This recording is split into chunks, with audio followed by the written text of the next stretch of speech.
আসসালামু আলাইকুম, সবাই কেমন আছেন? আশা করি অনেক ভালো আছেন। আমি আল্লাহর রহমতে অনেক ভালো আছি। আজকে আমি কোনো রেসিপি নয়, আজকে আমি আপনাদের সাথে আমাদের জীবনে কিছু কথা শেয়ার করব আর সারাদিন কি করলাম সেটা শেয়ার করব। সর্বপ্রথম ঘুম থেকে উঠে নামাজ পড়ে কোরআন তেলাওয়াত করে কিছু হালকা চা বিস্কুট খেয়ে পরে গেলাম খেতে পানি দেওয়ার উদ্দেশ্যে।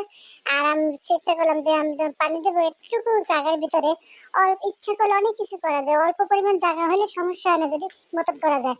না যদি থাকে বন্ধুর মন গান ফুরাইতে কতক্ষণ, সামান্য করে গড়ে শান্তি থাকা যায় অল্প জায়গার ভিতরে, ভালোবাসা যদি সত্যিকারে হয়। আর অল্প জায়গার ভিতরে অনেক কিছু করা যায় যদি পরিচর্যা করা যায় আর ঠিক মতন বুদ্ধি খাটিয়ে করা যায়।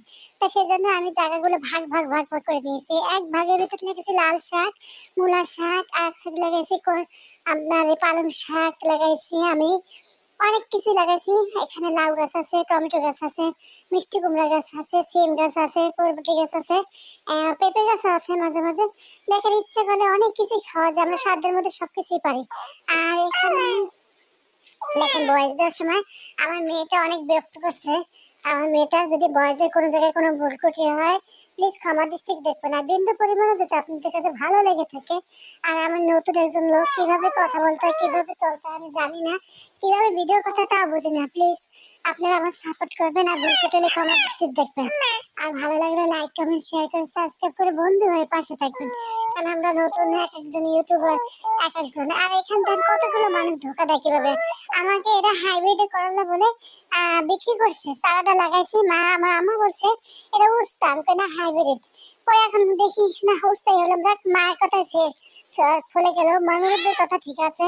তা আমার আম্মা আবার লাল শাক নিয়েছে তুলে আর মূলার শাক নিয়েছে তুলে, এটা আবার রান্না করবো আজকে। আর আমি বিকালবেলা হলো কি করবো, বলছে চুই পিঠা বানাবো। শীতের দিন শীতের পিঠা না খেলে হয়। আর খেজুরের রস পাই না, যেহেতু খেজুরের গুঁড়ো পাই না, যার কারণে খেজুরের বাটালি গুড় দিয়ে আমি তৈরি করবো। সেজন্য একটা নারকেল করে নিয়েছি, দুধ পাই না, দুধ নাই। আমি আজকে কোনো দুধ ব্যবহার করি না, নারকেল দিয়ে আমি পিঠাটা তৈরি করছি। সেজন্য আমি রাইস কুকারে সব বসাইছিলাম, দেখি পরিমাণে বেশি হয়ে যায়, পরে আবার লাকড়ি চুলা বসাই দিলাম। যাই হোক, আমার শীতের সময় কার কার এরকম পিঠা রেসিপি খেতে ভালো লাগে অবশ্যই জানাবেন। আর আমার আব্বা অসুস্থ, আমার আব্বার জন্য দোয়া করবেন, যাতে আমরা 3 বোন, আমার আব্বার কোনো ছেলে নাই, তারপর নিজে কর্ম নিজে করে খাই রে আলহামদুলিল্লাহ। তারপর যাক যদি দোয়া করবেন যাতে আমরা মেয়েরা যেন আমার বাবা মার পাশে দাঁড়াইতে পারি। যেহেতু ছেলে নাই, ছেলের অভাবটা যেন কোনো বাবা মাই, যার ছেলে নাই ওই বাবা মারা যেন কখনোই ছেলের অভাব বুঝতে না পারে। আর আমরা একটা ভাই পাল্টাছি, ছোটবেলা অনেক পাইছিলাম। যাই হোক, যে জায়গায় পাইছি ওটি আরেকদিন বলবো আপনাদের সাথে। আর ও অনেক দুষ্ট, ও কথা শুনে না ঠিক মতন।